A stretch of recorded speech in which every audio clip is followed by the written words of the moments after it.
Très doué depuis son plus jeune âge et encouragé par son père, il est formé à l'école des arts de Barcelone, puis à l'école des beaux-arts de Madrid à partir de 1896 et découvre les grands trésors de la peinture espagnole au musée du Prado II.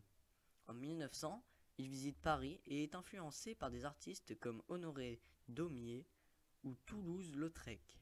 Il reste définitivement à Paris en 1904 et vit à Montmartre, où il travaille à partir de 1905 dans son atelier Le Bateau Lavoir. Ses créations appartiennent alors à la période bleue, puis à la période rose.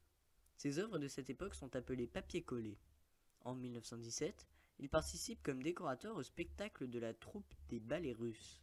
Il y rencontre la danseuse Olga Koholva, qu'il épouse en 1918, à 36 ans.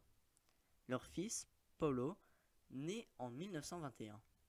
Plusieurs de ses tableaux ont sa femme et son fils pour modèle. Dans les années 1920, il se rapproche du mouvement surréaliste et participe en 1925 à la première exposition surréaliste à Paris. Après la guerre, Picasso adhère au Conseil mondial de la paix et, à cette occasion, il peint la Colombe de la paix.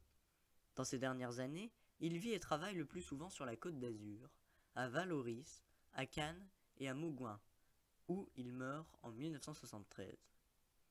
Il a peint le Pictador à 8 ans, en 1889, le portrait de sa mère à 14 ans et le mendiant à la casquette en 1895 à 19 ans.